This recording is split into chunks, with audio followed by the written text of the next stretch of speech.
Hello everyone, model question paper 25 solution already তোমরা পেয়ে গেছো। তো আজকে মডেল কোশ্চেন পেপার 26 সলিউশন করব, যা দেখে নাও সেমিস্টার 1 এর জন্য খুবই ইম্পর্টেন্ট।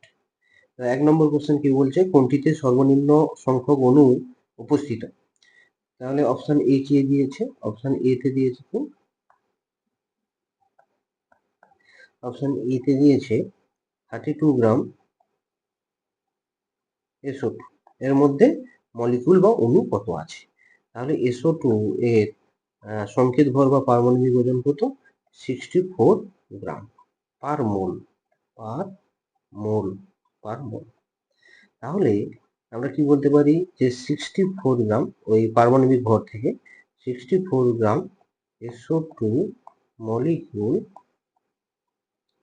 SO2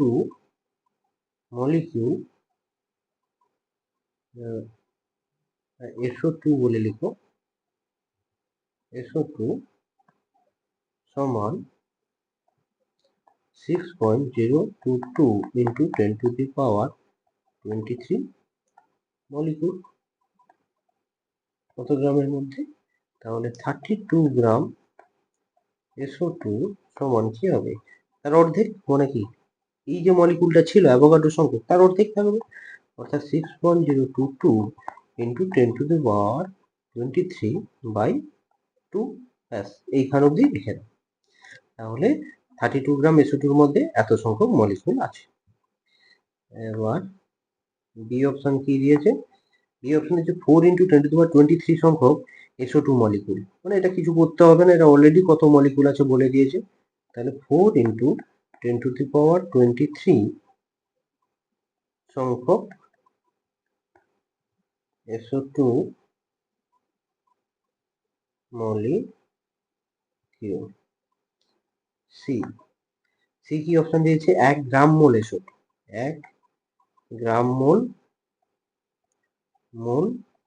SO2 মানে অ্যাভোগাড্রো সংখ্যক SO2। এটা অ্যাভোগাড্রো সংখ্যক, ওর অ্যাটমিক ওয়েট যদি 64 গ্রাম পার মোল, গ্রাম মোল। তাহলে এটা হবে কি? অ্যাভোগাড্রো সংখ্যক 6.022 into 10 to the power 23। তাহলে 6.022 into 10 to the power 23 by 2 একটা পেলাম, 4 into 10 to the power 23 পেলাম, 6.022 into 10 to the power 23 পেলাম। আচ্ছা, এরপর ডি কি দিয়েছে? ডি কি দিয়েছে দেখি। ডি দিয়েছে 2.24 litre SO2, 2.24 litre SO2 STP তে। তাহলে আমরা কি জানি? 22.4 লিটার SO2 মধ্যে অ্যাভোগাড্রোস কত মলিকুল থাকে? 1 মোল, অর্থাৎ অ্যাভোগাড্রো সংখ্যক যেটা হচ্ছে 6.022 into 10 to the power 23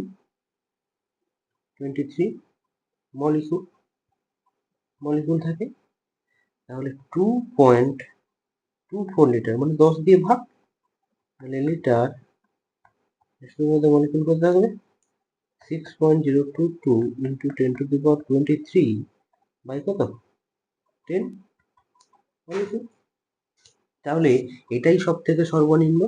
তাহলে আমাদের অপশন কি হবে?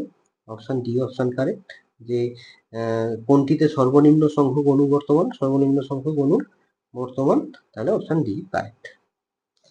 তারপরে 2 নম্বর কোশ্চেন দেখো। 2 নম্বর কোশ্চেন খুব ভালো কোশ্চেন। দেখো কি বলছে। একটি যৌগের বিশ্লেষণে সি দিয়েছে কত? 40%। সি দিয়েছে 40%, এইচ দিয়েছে কত? 6.67%। আর অক্সিজেন কত দিয়েছে? অক্সিজেন দিয়েছে 53.33%। ঠিক আছে? তাহলে এর আমাকে কি করব, যে CHO পরমাণুর সংখ্যার অনুপাত বার করব। CHO এর পরমাণু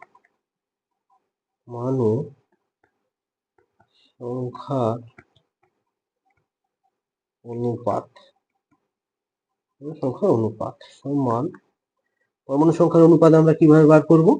আমরা বার করব যে যত পার্সেন্ট দিয়েছে ওই পার্সেন্টকে তার পারমাণবিক ভর দিয়ে ভাগ করব।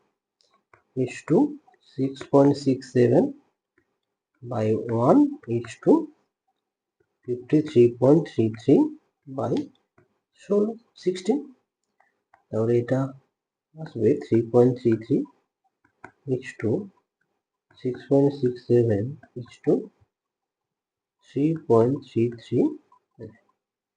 তাহলে 1 is to 2 is to 1। তাহলে এই যে রেশিওটা আমরা সিম্পলিফাই করে পেলাম, এটা হচ্ছে কি স্থূল সংকেতের রেশিও। তাহলে স্থূল সংকেত সমান আমরা লিখতে পারি স্থূল সংকেত সমান C1H2O1। এটাই স্থূল সংকেত। এবার আমরা ধরে নেব আণবিক সংকেত সমান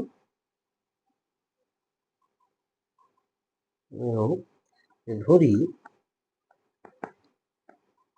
আণবিক সংকেত সমান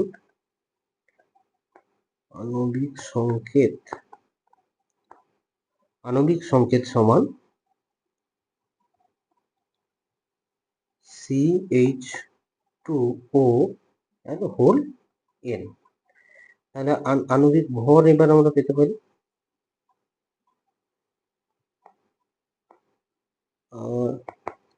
আণবিক ভর সমান কত পাবো, বা 12 প্লাস 2 into 1 প্লাস 16 বলে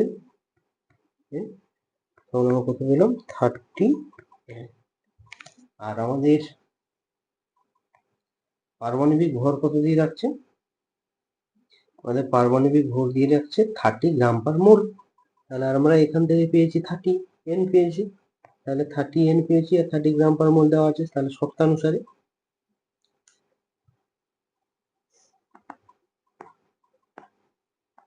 শর্তানুসারে 30 গ্রাম পার মোল ছিল। তাহলে n সমান আমরা এখান থেকে কত পাবো 1। তাহলে n যদি 1 পাই তাহলে আমাদের যাই স্থূল সংকেত তাহলে ওটাই কি হয়ে গেল, ওটাই আমাদের আণবিক সংকেত। তাহলে ওর আণবিক সংকেত আমরা কি ধরেছিলাম, আণবিক সংকেত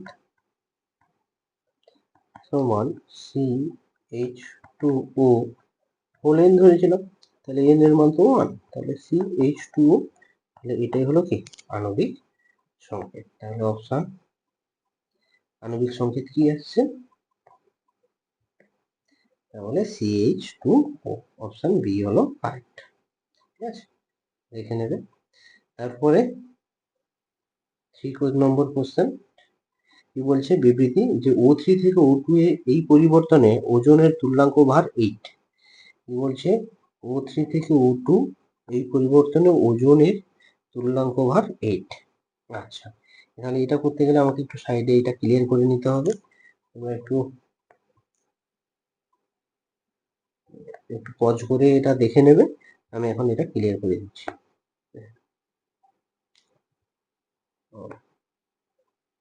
দেখো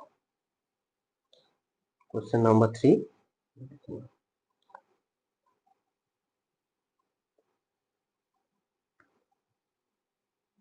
কোশ্চেন নাম্বার 3। তাহলে এই যে O3 থেকে O2, এটা দেখো দুটো ব্যালেন্স আমরা করতে পারি। একটা O3 থেকে 3/2 O2, আবার একটা ব্যালেন্স আমরা করতে পারি 3 নয়, O3 থেকে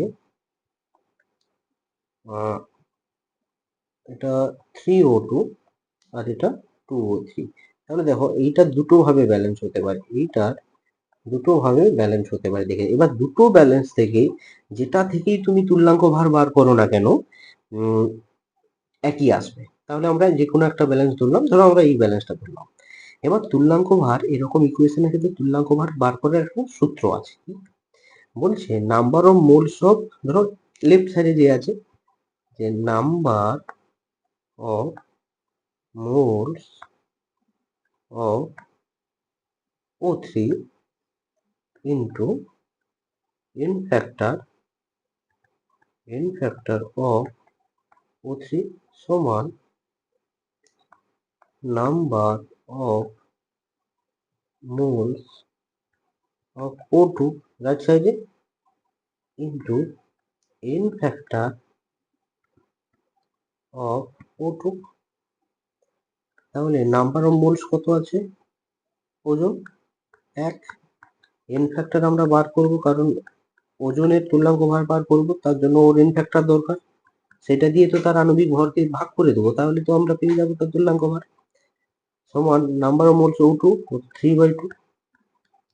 3/2 এটা যেটা ধরবো কোনো অসুবিধা নেই, 3/2 into n factor of O2 কত, দেখো O2 এর ভ্যালেন্সি কত 2 মাইনাস, যে O2 এর ভ্যালেন্সি O2 এর ভ্যালেন্সি হলো মাথায় 2 মাইনাস, তাহলে কটা অক্সিজেন আছে এখানে, দুটো অক্সিজেন আছে, তাহলে 2 2 4 হবে, এটা মনে রেখে দাও যে অক্সিজেনের এখানে n ফ্যাক্টর হবে 4। তাহলে n ফ্যাক্টর আসবে কত 6, n ফ্যাক্টর আসবে 6। তাহলে এবার আমরা কি করব, ইকুইভ্যালেন্ট ওয়েট অফ O3 সমান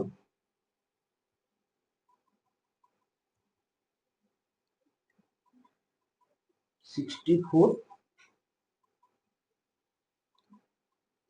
64 না, O3 মানে O3 16 3 48, 16 ইন্টু 3 বাই 6 সমান কত আছে 8। তাহলে আমরা তুল্যাঙ্ক ভার কত পেয়েছি, তুল্যাঙ্ক ভার পেলাম 8। তাহলে তুল্যাঙ্ক ভার 8 আসলো। তাহলে অপশন যেটা বিবৃতি এ, বিবৃতি কারেক্ট।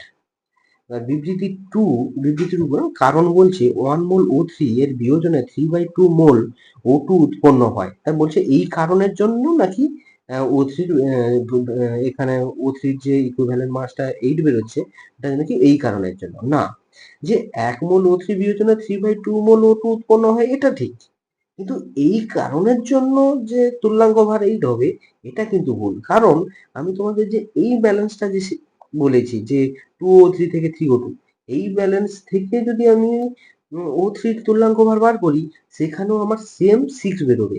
তাহলে কি করে হয় যে শুধুমাত্র এই ব্যালেন্সের ইকুয়েশনেই যে আমার ইকুইভ্যালেন্ট মাস 8 বেরোবে আর অন্য কোনো ব্যালেন্সের ইকুয়েশনে 8 বেরোবে না, এটা তো ঠিক নয়। তাহলে কি হবে যে বিবৃতি এ এবং কারণ আর দুটোই ঠিক, কিন্তু সঠিক ব্যাখ্যা নয়, অর্থাৎ অপশন বি হলো কারেক্ট, কিন্তু আর এ এর সঠিক ব্যাখ্যা নয়, সঠিক ব্যাখ্যা নয়।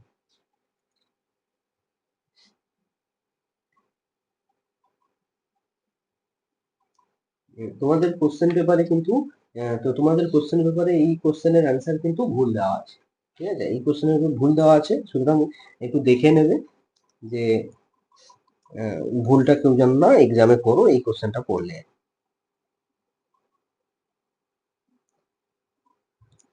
কিছু বোরের হাইড্রোজেন পরমাণু, বোরের হাইড্রোজেন পরমাণুর প্রথম কক্ষে ইলেকট্রনের গতিবেগ y হলে তৃতীয় কক্ষে তার গতিবেগ কত হবে, তাহলে আমি একটু ক্লিয়ার করে নেব।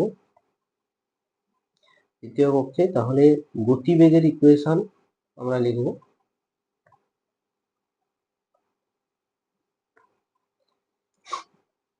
দেখো 4 নম্বর প্রথম বোর কক্ষে যে গতিবেগের ইকুয়েশন আমরা কি জানি, ভেলোসিটি, ইলেকট্রনের ভেলোসিটি অফ ইলেকট্রন সমান 2 pi mz square, 2 pi mz square by nh। এটা হলো কি, এটা হলো ইলেকট্রনের বোর কক্ষপথে ইলেকট্রনের গতিবেগ। এবার বলছে যে হাইড্রোজেন পরমাণুর ক্ষেত্রে প্রথম কক্ষের ইলেকট্রনের গতিবেগ, তাহলে আমরা প্রথম কক্ষে যদি বলি তাহলে n এর মান 1 আর হাইড্রোজেনের ক্ষেত্রে z সমান 1, তাহলে v1 লিখতে পারি 2 পাই এম স্কোয়ার বাই এইচ, যেটা হচ্ছে ওয়াই। ঠিক আছে, তাহলে ভি, এরপরে কি বলছে, তাহলে এটা আমরা V1 পেলাম। এবার তৃতীয় কক্ষের গতিবেগ, তাহলে তৃতীয় কক্ষের ক্ষেত্রে n সমান কত হবে, 3 হবে, আর z সমান তো হাইড্রোজেন মানে 1, তাহলে কি হবে V3 সমান 2 পাই M square by 3h।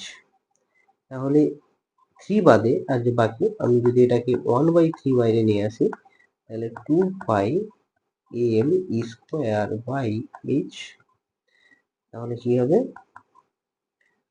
y/3। তাহলে অপশন কোনটা, বি, y/3। তাহলে কোশ্চেন নাম্বার 5 কি বলছে, পটাশিয়াম K19 এর সর্ববহিষ্ঠ কক্ষের ইলেকট্রনটির 4টি কোয়ান্টাম নাম্বার। তাহলে এর ইলেকট্রন বিন্যাস এটা লিখতে হবে। তাহলে আমি এটা ক্লিয়ার করে দিচ্ছি, তোমরা পজ করে দেখে নেবে। তাহলে এবার আমরা যাব কোশ্চেন নাম্বার 5, K19 ইলেকট্রন বিন্যাস 1s2 2s2 2p6 3s2 3p6 4s1। দেখো 19 হয়ে গেছে, 1 2 2 4 6 4 10 10 2 12 12 12 6 18 18 তে 19। তাহলে সর্ববহিষ্ঠ কক্ষের ইলেকট্রন কোনটা, 4s1। তাহলে এর ক্ষেত্রে n সমান 4, s এর ক্ষেত্রে l এর মান কত 0, m এর মান 0, আর s সমান হাফ। s সমান কি হাফ। তাহলে অপশন সি। 6 নম্বর কোশ্চেন কি বলছে, h/2 পাই এককে 2p ইলেকট্রনের কক্ষকীয় কৌণিক ভরবেগের মান কত হবে। কক্ষকীয় কৌণিক ভরবেগের মান, তাহলে দেখো কক্ষকীয় কৌণিক ভরবেগ 6 নম্বর কোশ্চেন। তাহলে কক্ষকীয় কৌণিক ভরবেগের আমরা রাশিমালাটা কি জানি, কৌণিক ভরবেগ, কৌণিক ভরবেগ সমান √of L into L plus 1 h/2 পাই,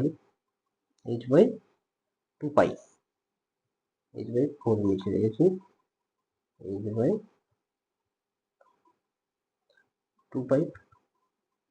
তাহলে এবার বলছে কোন ইলেকট্রনের ক্ষেত্রে, 2p ইলেকট্রনের ক্ষেত্রে, তাহলে p এর ক্ষেত্রে l এর মান কত 1, তাহলে p এর ক্ষেত্রে l এর মান 1। তাহলে এখানে l এর মান বসিয়ে দেবো 1 ইন্টু 1 প্লাস 1 h/2 পাই √2 ইন্টু h/2 পাই। তাহলে কত আসবে √2, h/2 পাই এককে বলছে, তাহলে √2 আসবে। তাহলে √2 অপশন ডি কারেক্ট। তাহলে 7 নম্বর কোশ্চেনে আমরা যাব এবার। 7 নম্বর কোশ্চেনে যাব, একটু ক্লিয়ার করে নিই। ক্লিয়ার করার আগে কোশ্চেনটা পড়ে নিই। বলছে হাইড্রোজেন পরমাণু প্রথম বৈকক্ষের ব্যাসার্ধ 0.053 ন্যানোমিটার, প্রথম বৈকক্ষের ব্যাসার্ধ দিয়েছে। তাহলে হিলিয়াম প্লাসের দ্বিতীয় বৈকক্ষের ব্যাসার্ধ কত হবে, হিলিয়াম। তাহলে প্রথমে আগে আমরা ব্যাসার্ধের একটা এক্সপ্রেশন লিখে নিই। ব্যাসার্ধ এক্সপ্রেশন লেখার আগে আমি একটু ক্লিয়ার করে নিলাম, তোমরা পজ করে দেখে নেবে, আবারও বলছি। আচ্ছা আচ্ছা 6 নম্বর কোশ্চেনটা দিয়ে দিলাম। এবার 7,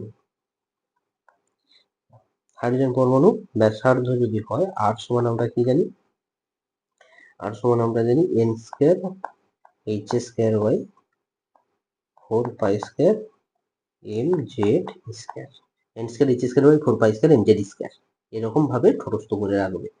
এবার এটার যদি আমি কনস্ট্যান্ট মানগুলো বসিয়ে আমরা কি পেলাম বলতো, 0.053 না 0.53 পেলাম। এবার এখানে যেটা দিয়েছে আমরা কি পেতাম সেটা বড় কথা নয়, এখানে দিয়েছে দেখো প্রথম বৈকক্ষের ব্যাসার্ধ আমাদের দিয়ে দিয়েছে। আচ্ছা প্রথম বৈকক্ষের ব্যাসার্ধের আগে আমরা নর্মাল যে ফর্মটা আমরা সেইটা লিখে যে 0.53 পেতাম অ্যামস্ট্রং, আর যেটা ভ্যারিয়েবল সেটাকে n স্কোয়ার বাই জেড, এটা হচ্ছে অ্যামস্ট্রং এ আমরা পেয়েছি। কিন্তু এখানে যেটা দিয়েছে যে আর এইচ প্রথম বোর কক্ষপথ, মানে এন এর মান 1, জেড এর মান 1, আমরা হাইড্রোজেনের ক্ষেত্রে এন সমান 1, জেড সমান 1, তাহলে এখানে আমরা যে 0.53 অ্যামস্ট্রং পেলাম হাইড্রোজেনের ক্ষেত্রে, কিন্তু এখানে দিয়েছে 0.053 ন্যানোমিটার। তাহলে আমরা ওইটাই লিখে নেব যেটা দেওয়া আছে, লিখব 0.053 ন্যানোমিটারে দিয়েছি। অ্যামস্ট্রং এর আমার দরকার নেই। এবার বলছি আর হিলিয়াম, তাহলে আর হিলিয়ামের ক্ষেত্রে আমরা লিখবো 0.053 ন্যানোমিটার ইন্টু কি আসবে এন স্কয়ার। তাহলে বোর কক্ষপথের কত বলছে, দ্বিতীয় বোর কক্ষপথ, তাহলে কি আসবে 2 স্কয়ার, এন এর মান 2, হিলিয়ামের ক্ষেত্রে জেড কত 2, তাহলে নিচে 2 আসবে। তাহলে আলটিমেট একটা কেটে গিয়ে কি হবে 0.053 ইন্টু 2, তাহলে এটা কত আসবে, এটা আসবে 0.1060 ন্যানোমিটার। তাহলে অপশন কোনটা হচ্ছে, option C, option C 0.1060 nanometre. তাহলে এবার কোশ্চেন নাম্বার 8, নিম্নোক্ত কোন আয়ন যুগলের একই ইলেকট্রন বিন্যাস দেখা যায়। নিম্নোক্ত কোন আয়ন যুগলের একই ইলেকট্রন বিন্যাস দেখা যায়, ক্রোমিয়াম 3+ আর Fe3+, এ তো কোনোদিনও হবে না, কারণ দুজন, একজন 24, একজন 26, তাহলে কি করে দুজনের একই অক্সিডেশন স্টেটে ইলেকট্রন বিন্যাস হবে, দুটো আলাদা একই অক্সিডেশন স্টেটে কোনোদিনও সম্ভব নয়।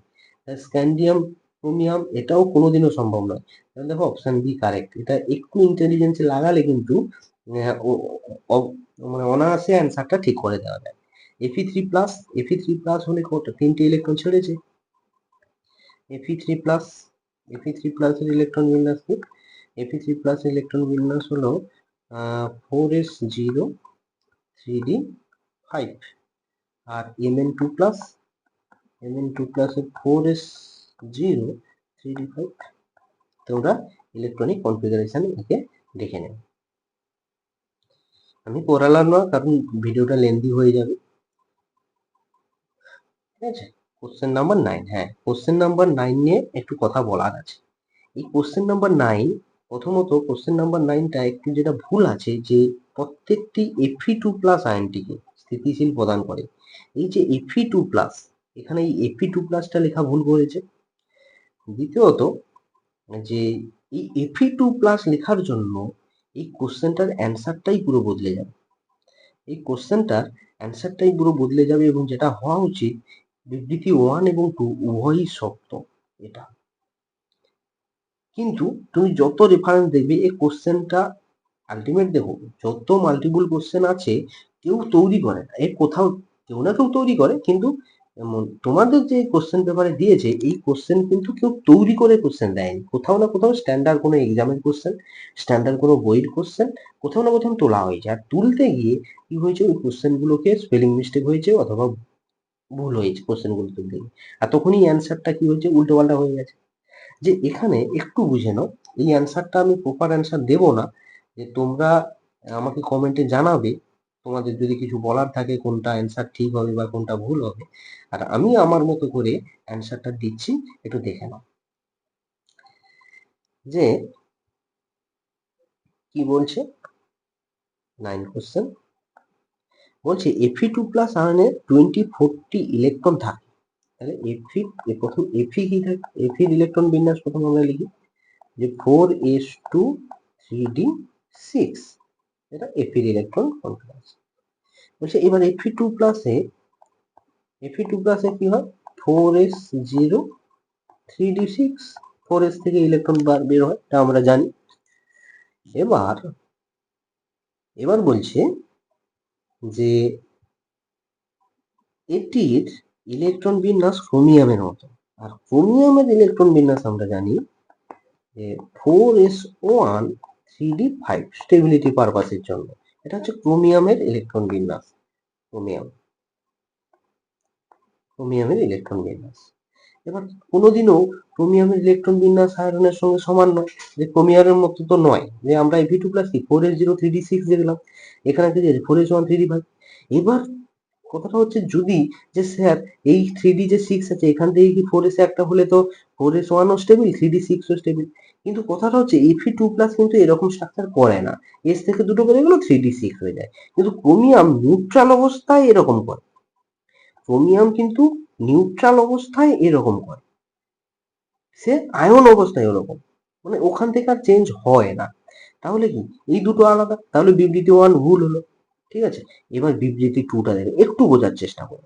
বিবৃতি 2 তে বলছে যে তৃতীয় উপকক্ষে অবস্থিত 5টি অযুগ্ম ইলেকট্রন, তৃতীয় উপকক্ষ মানে এই 3D কথা বলেছে, 3D কথা বলেছে, এবং বলছে তৃতীয় উপকক্ষে অবস্থিত 5টি অযুগ্ম ইলেকট্রনের প্রত্যেকটি, তাহলে তৃতীয় উপকক্ষে 5টি অযুগ্ম ইলেকট্রন প্রত্যেকটি Fe2 প্লাস, তাহলে এখানে Fe2 প্লাস থেকে Fe2 প্লাস আয়নের কথা বলা হয়েছে, তাহলে Fe2 প্লাস আয়নে তৃতীয় উপকক্ষে 5টি তো অযুগ্ম ইলেকট্রন নেই, তাহলে এটাই কি 5টি অযুগ্ম ইলেকট্রন আছে? এটা তো 6টা ইলেকট্রন আছে, তাহলে 5টি অযুগ্ম কি করে? তাহলে যদি এটাই 5টি অযুগ্ম ইলেকট্রন হয় তাহলে এখান থেকে একটা 4s1 এ আসতে হবে, তাই না? এখানে একটা এই 4s1 এ আসতে হবে, তাহলে 5টা অযুগ্ম ইলেকট্রন হবে, কিন্তু সেটা তো হয় না। কিন্তু এখানে বলেছি কি 5টি অযুগ্ম ইলেকট্রন প্রত্যেকটি Fe2 প্লাস আয়নটিকে স্থিতিশীলতা প্রদান করে, তাহলে আমি এই যে বিবৃতিতে যেটা বলেছি যে সেই অনুযায়ী এইখান থেকে একটা তাহলে এখানে আছে, তাহলে একটা এখানে আছে, তাহলে সেটা তখন হলে ক্রোমিয়ামের সঙ্গে ইলেকট্রন বিন্যাস কি হয়ে যাচ্ছে, সমান হয়ে যাচ্ছে, তাহলে নয় বিবৃতি 1 বিবৃতি 2 দুটোই ভুল হবে, অর্থাৎ দুটোই মিথ্যা হবে। অপশন সি হতে পারে বিবৃতি 1 বিবৃতি 2 দুটোই মিথ্যা হতে, আবার নয় বিবৃতি 1 বিবৃতি 2 যদি এখানে বিবৃতিটা যদি 2 যে এই 5 6টা যদি 4s1 হতে পারে, 1 এ চলে আসতে পারে, তাহলে ক্রোমিয়াম এবং Fe2 প্লাস দুজনের ইলেকট্রন বিন্যাস সমান হবে, তাহলে কি হবে বিবৃতি দুটোই সত্য হলে কি হবে যে বিবৃতি 1 এবং 2 উভয়ই সত্য, তাহলে বিও একবার হচ্ছে আবার সিও একবার হচ্ছে, তাহলে দুটোই সত্য অথবা দুটোই মিথ্যে হতে পারে। কিন্তু এই কোশ্চেনটা যে সমস্ত স্ট্যান্ডার্ড জায়গা থেকে তুলেছে সেই সব স্ট্যান্ডার্ড জায়গা থেকে কি বলেছে, বিবৃতি 1 আছে রং মিথ্যা, আর বিবৃতি 2 আছে রাইট হোয়াই, যে এটা কেন, যে এটা সেখানে ভুল করেছে, ঠিক আছে। আমার পার্সোনাল ওপিনিয়ন ভুল করেছে, কিন্তু আমরা কোনো স্ট্যান্ডার্ড কোনো বই বা কোনো স্ট্যান্ডার্ড কোনো প্রতিষ্ঠানের কোশ্চেনের যে অ্যান্সার সেই অ্যান্সারের উপরে কিন্তু আমরা কেউ নয়, এই কথাটা আমাদের মাথায় রাখতে হবে। সুতরাং এই কোশ্চেন নিয়ে তোমাদের যদি কোনো পার্সোনাল ওপিনিয়ন থাকে তাহলে কমেন্টে জানাবে, সেখান থেকে আমি ভেবে দেখবো কি করা যায়। যে আমার ওপিনিয়নে কিন্তু আমি যে যতটা বুঝেছি আমার মতে যে বি অথবা সি যে কোনো একটা কারেক্ট হতে পারে, ঠিক আছে। ওকে চলো, এই কোশ্চেনটা পরীক্ষায় পড়লে স্যারকে একবার জিজ্ঞেস করে নেবে, তোমাদের স্কুলের যিনি স্যার আছে স্যারকে একবার জিজ্ঞেস করে নেবে, স্যারের সঙ্গে ডিসকাস, কারণ উনি নাম্বারটা তোমাদের দেবে, আমি তো আর দেবো না, তো উনি কি চাইছে তার উপরেই অ্যান্সারটা করবে। ওকে চলো, কোশ্চেন নাম্বার 10। কোশ্চেন নাম্বার 10 বলছে যে নিম্নলিখিত কোন ক্ষেত্রে আইনীয় ব্যাসার্ধের সঠিক ক্রম। আইনীয় ব্যাসার্ধ দেখো, আইনীয় ব্যাসার্ধ আমরা কি জানি, আমরা জানি আমরা জানি যে এ থেকে যদি এ মাইনাস হয় তাহলে কি হয়, অ্যানায়ন, অ্যানায়নের সাইজ বড়, anion size greater than cation, তাহলে সাইজ সব থেকে দেখো O2 মাইনাসের সাইজ সব থেকে ছোট, এটা ভুল। N3 মাইনাসের সব থেকে সাইজ ছোট করেছে, এটা ভুল। Na প্লাসের সাইজ দেখি M মাইনাস থেকে O2 মাইনাসের সাইজ ছোট করে দিয়েছে, এটা ভুল, তাহলে এটা কারেক্ট। H মাইনাসের সব সাইজ বড় আছে, তারপরে H তারপরে প্লাস। ওকে, তারপরে 16 11 কোশ্চেন যে 116 পরমাণু ক্রমাঙ্ক বিশিষ্ট মৌলটির সঠিক আয়ুপ্যাং নাম লিখতে বলেছে। 116, আচ্ছা 116 অর্থাৎ 1 এ কি হয় আন, 1 আবার আন, 6 এ হেক্স ইয়াম, তাহলে U U H, U H কি সি আছে, অপশন সি। আর 12 কি বলেছে বিবৃতি, যে Na+Al3+ আইসো ইলেকট্রনিক, হ্যাঁ অবভিয়াসলি আইসো ইলেকট্রনিক, কিন্তু Al3+ এর আয়নীয় ব্যাসার্ধ Na+ এর তুলনায় কম। হ্যাঁ এটাও ঠিক। কেন ঠিক একটু দেখে নাও, যে Al3+ দেখো 10 ইলেকট্রন, আর Na+ এও 10 ইলেকট্রন, কিন্তু এর প্রোটন কটা? এর প্রোটন হচ্ছে 13 প্রোটন, আর এর প্রোটন কটা? 11 প্রোটন। তাহলে এর 11 প্রোটন 10 ইলেকট্রনকে টানছে, 13 প্রোটন 10 ইলেকট্রনকে টানছে, তাহলে স্বভাবতই এর সাইজ ছোট হবে, সাইজ বড় হবে, সাইজ।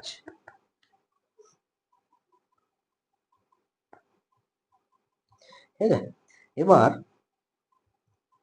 কারণ বলছে, কারণ কি বলছে, অন্তিম কক্ষে ইলেকট্রনগুলির প্রতি নিউক্লিয়াসের আকর্ষণ Na+ অপেক্ষা Al3+ বেশি। হ্যাঁ রাইট, তার জন্যই তো ওই 13 প্রোটন টানছে, তার জন্য বাইরের কক্ষের প্রতি ইলেকট্রনের টান বেশি, তার জন্যই। তাহলে এখানে কি হবে, এ ও আর উভয় ঠিক, এ ও আর উভয় সঠিক, আর হলো এ এর সঠিক ব্যাখ্যা, এর সঠিক ব্যাখ্যা, অপশন এ। 13 কোশ্চেন, স্তম্ভ 1 স্তম্ভ 2, 3D সন্ধিগত মৌল, হ্যাঁ 3D সন্ধিগত মৌল যেটা হবে জিঙ্ক। 4D সন্ধিগত মৌল, 4D সন্ধিগত মৌল যেটা হচ্ছে yttrium, yttrium D, 2D 1C 2D, আচ্ছা এটা পেয়ে গেছি। 4 এ মধ্যবর্তী সন্ধিগত মৌল যেটা হচ্ছে সিরিয়াম, এটা 3A, হ্যাঁ পেয়ে গেছি। আর একটি নাম হচ্ছে 5F, অর্থাৎ অপশন ডি কারেক্ট। হ্যাঁ পর্যায় সারণী খুবই ইজি করছে।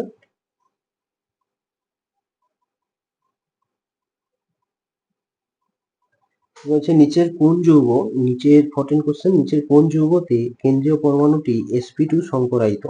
এবং এগুলোতে আমি সবগুলো করব না, কারণ সবগুলো করলে অনেক টাইম চলে যাবে। যে NH3 আমরা জানি কি, আমাদের হাইব্রিডাইজেশন সূত্র লাগালে এটা sp3 হয়, আর SO3 এইটা হচ্ছে sp2 হয়, শুধুমাত্র এইটা আমি ক্যালকুলেশন করে নেব। SO3 এটা যদি আমরা হাইব্রিডাইজেশন নাম্বার হাফ, সালফারের 6, আর তো এই মনোভ্যালেন্ট নয়, এ তো ডাইভ্যালেন্ট, তাহলে কি হবে, জিরো পজিটিভ নেগেটিভ কিছু নেই, 6/2 3, কি হলে sp2, তাহলে sp2 হাইব্রিডাইজেশন। আর বাকিগুলো দেখছি না, তোমরা করে নেবে। 15 কোশ্চেন, নিম্নলিখিত কোন অণুর দ্বিমেরু ভ্রামকের মান সর্বোচ্চ। দেখো দ্বিমেরু ভ্রামকের মান সর্বোচ্চ, ফ্লুরিনের দ্বিমেরু, প্রথম H2O, একটু 15 কোশ্চেন একটু দেখে নাও। 15 কোশ্চেন, H2O কিভাবে থাকে, ভি শেপ, টেট্রাহাইড্রাল sp3 এরকম থাকে।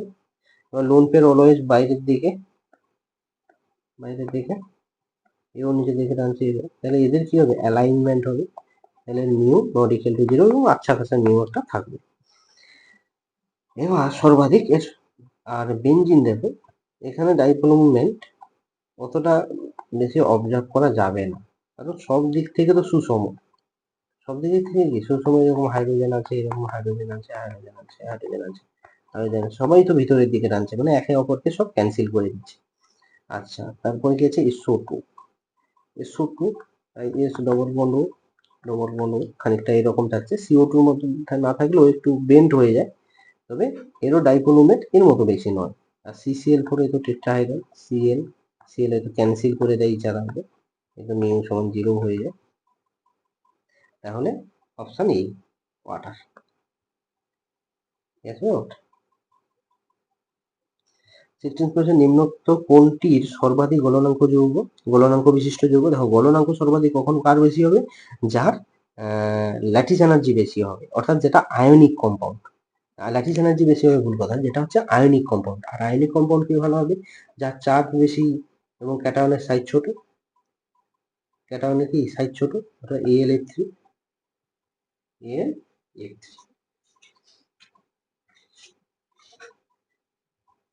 তারপরে 17 কোশ্চেন, H2SA HSH বন্ধন কোণের মান 109 ডিগ্রি 28 মিনিট এর পরিবর্তে 92 ডিগ্রি হয়, তার কারণ, তার কারণ কি, লোন পেয়ার বন্ডের রিপালশন, রিপালশনের জন্যই হয়েছে, ওর বন্ড অ্যাঙ্গেলটা কমে যায়, অর্থাৎ কি এখানে SH H lone pair bond pair repulsion. হ্যাঁ, তারপরে কোশ্চেন 80 কি বলছে, I3 মাইনাস Ni সম্পর্কে নিচের কোনটি বিবৃতি সঠিক নয়? কোন বিবৃতিটি সঠিক নয়?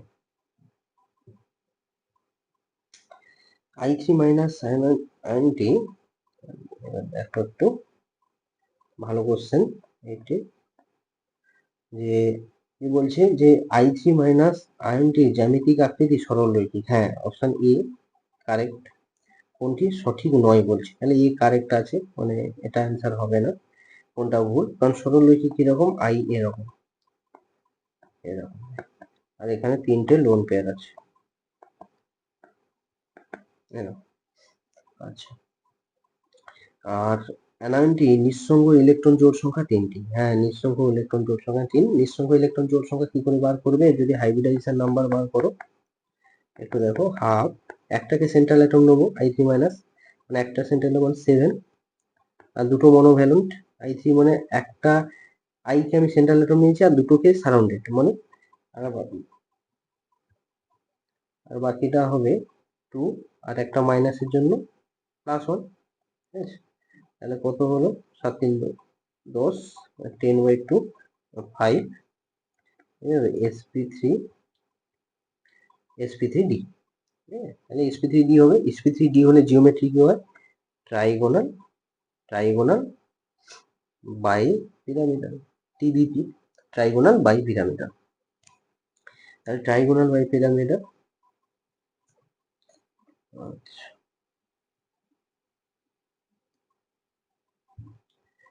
ট্রাইগোনাল বাই পিরামিডাল কিরকম হয়, এরকম আই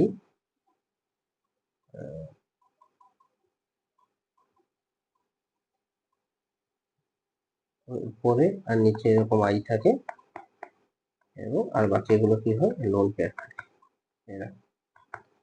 এরকম লোন পেয়ার থাকে। হ্যাঁ, এবার কি হচ্ছে, তাহলে অ্যানায়নটি নিঃসঙ্গ ইলেকট্রন জোড় সংখ্যা 3। হ্যাঁ, ঠিক আছে, তাহলে তারপরে I3 মাইনাসের কেন্দ্রীয় পরমাণুটি সংকরায়ন sp3d2, sp3d2 বলছে, sp3d, হ্যাঁ এটাও ঠিক আছে। এর গঠনাকৃতি পঞ্চকোণীয় দ্বিপিরামিডীয়। এর গঠনাকৃতি কি হবে, এর গঠনাকৃতি পঞ্চকোণীয় দ্বিপিরামিডীয়, না পঞ্চকোণীয় নয়, ট্রাইগোনাল, ত্রিকোণীয় হবে। তাহলে অপশন এ, পঞ্চকোণীয় তো হবে না, ত্রিকোণীয়, ট্রাইগোনাল। তারপরে কি বলছে, তারপরে কোশ্চেন 19 কোশ্চেন কি, যে N2+ আয়নের স্থায়িত্ব N2 মাইনাস আয়নের স্থায়িত্ব অপেক্ষা বেশি কেন? দেখো, এই স্থায়িত্ব জানতে গেলে আমাদের এই এমওটি ছিল না, মলিকুলার অরবিটাল থিওরি, সেই মলিকুলার অরবিটাল থিওরি থেকে, এটা মুখে দিচ্ছি, মলিকুলার অরবিটাল থিওরি থেকে আমাদের একটু জানতে হবে। মলিকুলার অরবিটাল থিওরি কি বলেছিল, যে মলিকুলার অরবিটাল থিওরি বলেছিল যে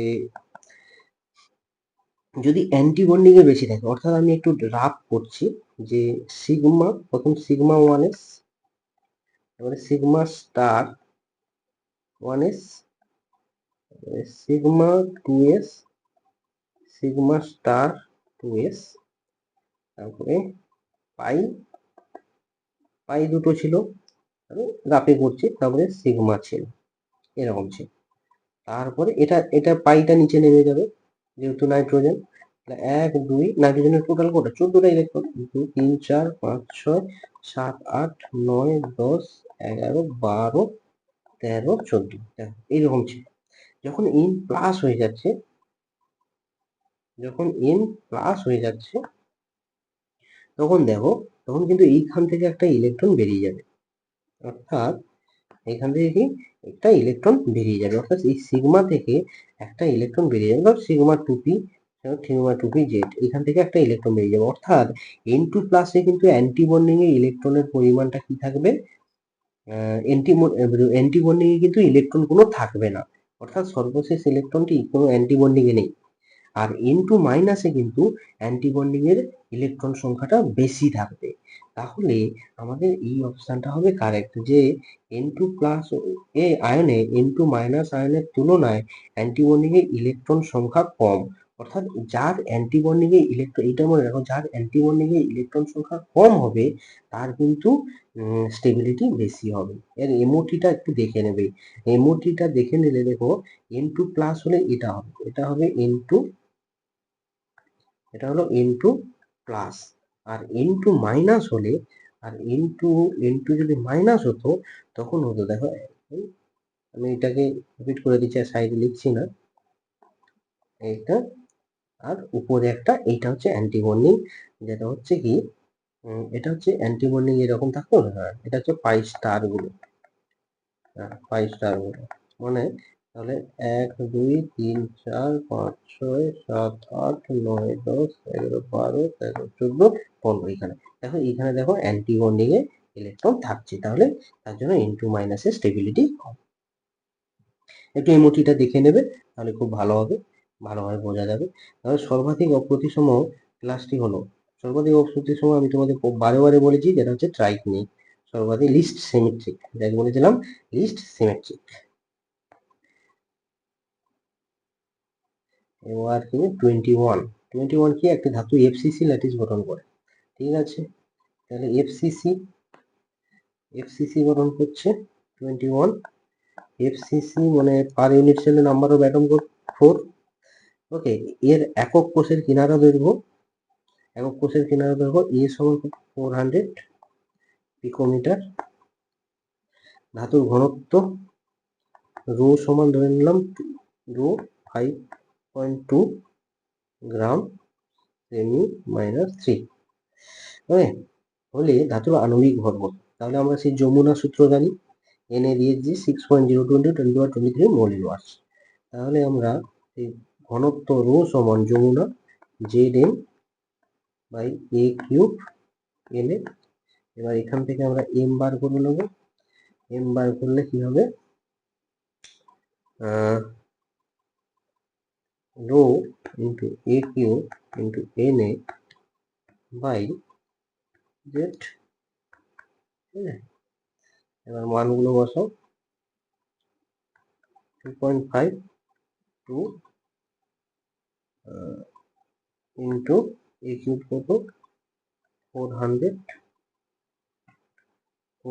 একে সেন্টিমিটারে নিয়ে আসতে হবে, তাহলে ইন্টু 10⁻⁻10, আমি সম্পর্কটা লিখে দিচ্ছি, কিউব ইন্টু অ্যাভোগাড্রো সংখ্যক 6.02 ইন্টু 10⁻23 বাই 4, এর মানটা কত আসবে 24 গ্রাম পার মোল, অর্থাৎ অপশন কত 24, option C, option C is correct, option C correct. তাহলে এখানে একটু দেখে নাও যে 1 পিকোমিটার সমান 10⁻⁻,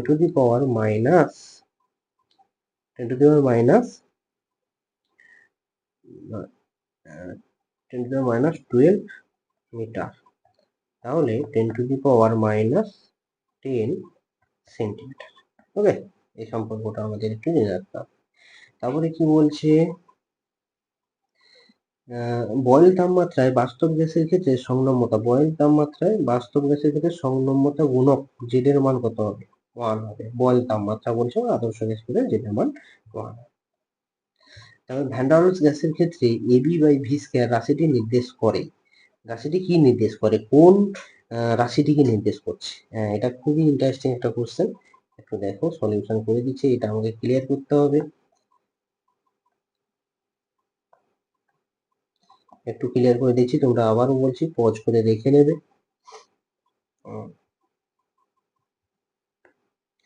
একটু দেখো 20 খুব ইম্পর্টেন্ট কোশ্চেন। আমরা ভ্যান ডার ওয়ালস সমীকরণটা আগে লিখে নেবো, বুঝলে, E plus N square A by V square P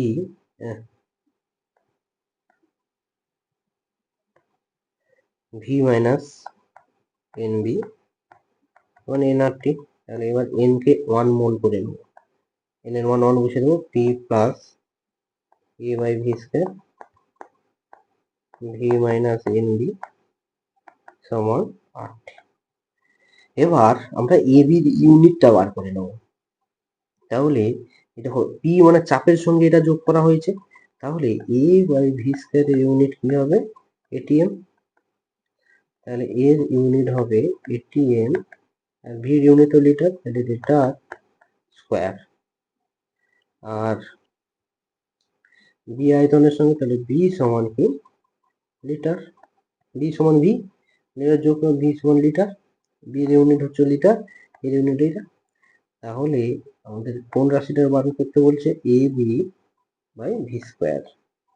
তাহলে ATM litre square into litre by v কি? Litre square. তাহলে আচ্ছা এইটা এটা কেটে গেল, এখন আসলো কি? ATM litre. দেখো এইটা কিসের? অনেকে বলবে যে স্যার এটিএম লিটার আবার কিসের ইউনিট হবে? দেখো একটু ভালো করে খেয়াল করলে দেখতে পাবে, আমরা যে সার্বজনীন গ্যাস ধ্রুবক আর এর মানগুলো শিখেছি, আর এর মানগুলোতে কি কি ইউনিটে শিখেছিলাম বলতো? 8.314 joule kelvin inverse mole inverse. আবার 8.314 4 ইন্টু 10 টু দি পাওয়ার 7 যে আর গেজ শিখেছিলাম। আবার লিটার এটিএম এ শিখেছিলাম। আবার ক্যালোরিতে শিখেছিলাম। দেখো প্রত্যেকটা কিন্তু শক্তির, প্রত্যেকটা কিন্তু এনার্জির ইউনিট। জুল, তারপরে আর্ক, তারপরে ক্যালোরি, লিটার এটিএম, এগুলো প্রত্যেকটা কি? শক্তির ইউনিট। অর্থাৎ লিটার এটিএম কিন্তু একটা শক্তির ইউনিট। তাহলে অপশন বি হবে। এটা একটা লিটার এটিএম একটা শক্তির ইউনিট। এটা বলছে সোডিয়াম হ্যালাইডগুলির মধ্যে কোনটির সবচেয়ে কম গলনাঙ্ক? যার সমযোজী ক্যারেক্টার বেশি তার হবে কম গলনাঙ্ক। সমযোজী ক্যারেক্টার বেশি যার, তার হবে কম গলনাঙ্ক। যেটা হচ্ছে কি? সমযোজী ক্যারেক্টার বেশি কার? এনএআই। অর্থাৎ এখানে আয়োডিনের সাইজ বড় সব থেকে, তার জন্য সমযোজী ক্যারেক্টার বেশি। 28 দ্রবণে লিথিয়াম এর লিথিয়াম উত্তম বিজারক হিসেবে কাজ করে। উত্তম বিজারক হিসেবে কাজ করে কারণ কি? যে উত্তম বিজারক হিসেবে কাজ করে তার কারণ হলো লিথিয়ামের উচ্চ হাইড্রেশন এনথালপি এবং এটি tendency to losses electron. Tendency to losses electron একটু লিখে নিচ্ছি দেখানো, যে higher higher hydration hydration energy, higher hydration energy tendency tendency to losses electron. তাহলে কি বিজারক হিসেবে কাজ করে, অর্থাৎ অপশন সি কারেক্ট। 26 কোশ্চেন, কি বিবিধ গ্যাসীয় অবস্থায় H2O এবং H2O2 উভয়ই কোণীয় আকৃতির? এটা ভুল, কারণ H2O2 ও H2O উভয়ের বন্ধন কোণ 1045 ডিগ্রি। হ্যাঁ এটাও রং। উপরের বক্তব্যগুলি বিচার করে বিকল্পটা দুটোই কি? দুটোই ভুল, কোনোটি কোনোটি ঠিক সঠিক নয়, কোনোটি সঠিক নয়। কারণ আমরা জানি যে এইচ এইচ এটা 104, কিন্তু এই যে যে H2O2 এটার বন্ড অ্যাঙ্গেল 94.8 ডিগ্রি।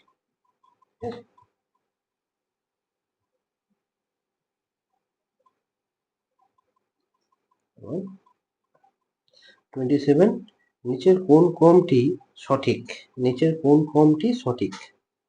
আচ্ছা, জলের প্রতি সক্রিয়তার ক্রম। দেখো জলের প্রতি সক্রিয়তার ক্রম সব থেকে ক্যালসিয়ামের জলের প্রতি সক্রিয়তা বেশি, তারপরে ম্যাগনেসিয়াম, তারপরে বেরিলিয়াম। এটা কিন্তু আমরা ঠিক পেয়ে গেছি। এবার ভুলগুলো আমরা দেখব। দেখো হাইড্রেশন আয়নের আকার, হাইড্রেশন আয়নের আকার দেখো যার সাইজ ছোট তার হাইড্রেশন আয়নের আকার বড় হয়। তাহলে বেরিলিয়াম 2+ এর হাইড্রেশন আকার বড় হওয়ার উচিত ছিল, কিন্তু সেটাকে কি করে দিয়েছে? ছোট করে দিয়েছে Mg2+ এ থেকে, তাহলে এটা ভুল আছে। তারপরে বলছে ক্ষারকীয়তা কম। ক্ষারকীয়তা কি? উপর থেকে নিচে নামলে ক্ষারকীয়তা বৃদ্ধি পায়। তাহলে ক্ষারকীয়তা সব থেকে বেশি কার হবে? যে বেরিয়াম অক্সাইড। এটা ঠিক আছে, কিন্তু বেরিলিয়াম অক্সাইড উভয় ধর্মী তাকে কি করেছে মাঝে ঢুকিয়ে দিয়েছে, তাহলে এটা ভুল হবে। তারপরে কি আছে, বেরিল তাপীয় স্থায়িত্ব, তাপীয় স্থায়িত্ব উপর থেকে নিচে যত নামে তত তাপীয় স্থায়িত্ব কি হয়, বৃদ্ধি পায় আয়নিক ক্যারেক্টার বাড়ার জন্য। আর এখানে বেরিলিয়াম CO3 উপরে আছে, তার তাপীয় স্থায়িত্ব বৃদ্ধি করে দিয়েছে, বেশি করে দিয়েছে, তাহলে এটাও ভুল। এবং কিছু বিশুদ্ধ অবস্থায় হাইড্রোজেন পারক্সাইড রৈখিক নীলবর্ণের সমতলিক না, এইটা দেখো অসমতলিক এবং প্রায় বর্ণহীন, অসমতলিক প্রায় বর্ণহীন, অপশন ডি 28।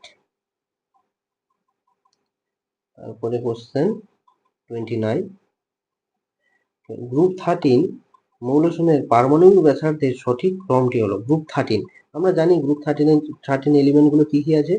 গ্রুপ 13 এলিমেন্ট গুলো বোরন, অ্যালুমিনিয়াম, গ্যালিয়াম, ইন্ডিয়াম, হ্যালিয়াম, এইটা। আর আমরা জানি যে বোরনের সাইজটা গ্যালিয়ামের থেকে বেড়ে যায় আর গ্যালিয়ামের সাইজটা ছোট হয়ে যায়, তাহলে অপশন এখানে একটা ব্যতিক্রম, এটা খুবই হাইলাইট একটা পোর্শন, এখানে ব্যতিক্রম দেখা যায়। আচ্ছা, তাহলে অপশন বি কারেক্ট।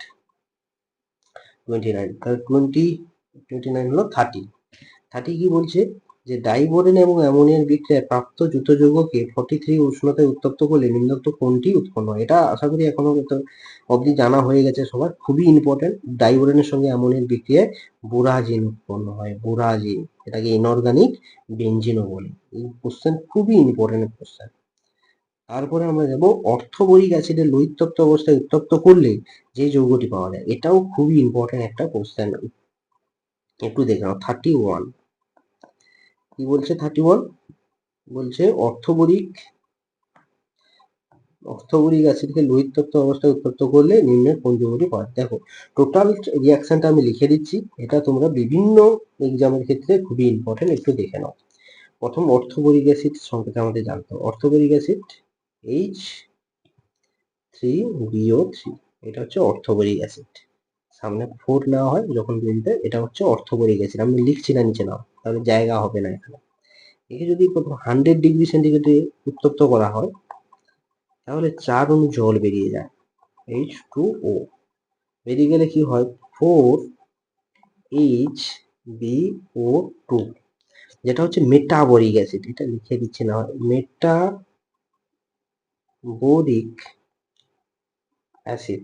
মেটাবরিক অ্যাসিড উৎপন্ন হয়।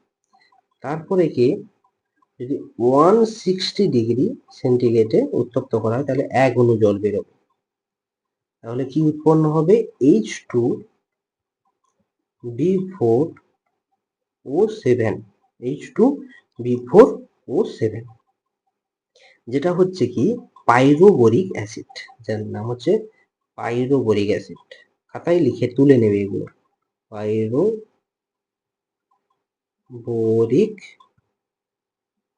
Acid, পাইরোবোরিক acid. এখান থেকে যদি লোহিত তপ্ত করা হয়, লাস্টে লোহিত তপ্ত মাইনাস H2O, তাহলে কি উৎপন্ন হবে, 2B2O3 উৎপন্ন হবে, যেটা হচ্ছে বোরন ট্রাই অক্সাইড। দেখি বোরন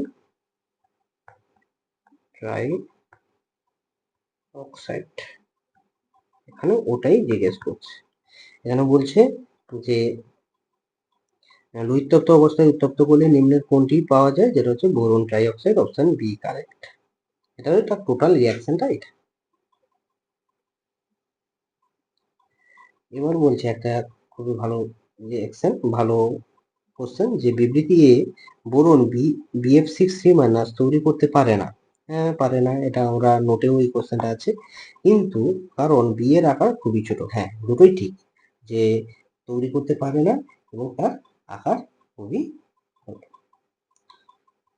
এ আর উভয় সঠিক, কিন্তু আরও এর সঠিক ব্যাখ্যা নয়। বি এর আকার খুবই ছোট, তাহলে দুটো ঠিক, কিন্তু সঠিক ব্যাখ্যা নয়। সঠিক ব্যাখ্যাটা কি হবে, সঠিক ব্যাখ্যা হবে বি এর ডি অরবিটাল নেই, বি এর ডি অরবিটাল নেই, অরবিটাল থাকলে তাহলে BF6 হতো। তাহলে এখানে অপশন কি হবে, 32, অপশন 32, দুটোই ঠিক কিন্তু সঠিক ব্যাখ্যা নয়। আচ্ছা, 33% কি আছে? 33% বলছে যে B2H6 এর ক্ষেত্রে যে বিবৃতিগুলি নিম্নরূপ। তাহলে B2H6 কি বলছে? B2H6 এ সব BH বন্ধনগুলি সমতুল্য না, এটা ভুল। তাহলে B2H6 এর 4টি 3C2 না, দুটো 3C2 3 সেন্টার 2 ইলেকট্রন বন্ড দুটো আছে। আমি একটু ছবিটা এঁকে দেখিয়ে দিই তোমাদের। B H H H H H H H H, তাহলে এই দুটো বন্ড হচ্ছে 3 সেন্টার 2 ইলেকট্রন, 3 সেন্টার 2 ইলেকট্রন। আর এইটা এগুলো হচ্ছে টার্মিনাল হাইড্রোজেন, যেগুলো হচ্ছে 2 সেন্টার 2 ইলেকট্রন। তাহলে চারটা এটা ভুল। তারপরে কি বলছে? B2H6 একটি লুইস অ্যাসিড। হ্যাঁ, এটা লুইস অ্যাসিড, কারণ B2H6 টা BH3 হয়ে যায়, তার জন্য এটা লুইস অ্যাসিড, এটা ঠিক আছে। আর BF3 ও NaBH4 উভয় থেকে B2H6 উৎপন্ন হয়, হ্যাঁ এটাও ঠিক। B2H6 আছে সমতুল্য না, এটা ভুল। তাহলে অপশন সি কারেক্ট। 3 এবং 4 বিবৃতিটা সঠিক। 34% লোহিতপ্ত কোষের উপর দিয়ে স্টিম চালনা করলে কোনটি উৎপন্ন হয়? লোহিতপ্ত কোষের উপর দিয়ে স্টিম চালনা করলে যেটা কার্বন মনোক্সাইড ও হাইড্রোজেনের মিশ্রণ উৎপন্ন হয়, অর্থাৎ ওয়াটার গ্যাস উৎপন্ন হয়, কার্বন মনোক্সাইড হাইড্রোজেন। 35% শৃঙ্খলাকৃতি সিলিকেটের উপস্থিতিতে অ্যানায়নটি হলো, শৃঙ্খলাকৃতি সিলিকেটের উপস্থিত অ্যানায়নটি কোনটা বলতো? অ্যানায়নটা হচ্ছে SiO3 হোল 2, এটা SiO3 হোল 2 2n মাইনাস, এটা হলো শৃঙ্খলাকৃতি সিলিকেটে উপস্থিত অ্যানায়নটি। থ্যাংক ইউ তো সলিউশনটা দেখার জন্য। তো এইগুলো সেমিস্টারের জন্য খুবই ইম্পর্টেন্ট কোশ্চেন। তো সলিউশনটা যতটা সম্ভব আমার দ্বারা সম্ভব আমি করে দিলাম। তোমাদের যদি কোনো ইনকোয়ারি বা কোনো কোশ্চেন থাকে তাহলে কমেন্টে অবশ্যই জানাবে, এবং ফ্রেন্ডদের সঙ্গে শেয়ার করবে ভিডিওটা, তাহলে তারাও যাতে এই সলিউশনটা পেয়ে যায়। Thank you.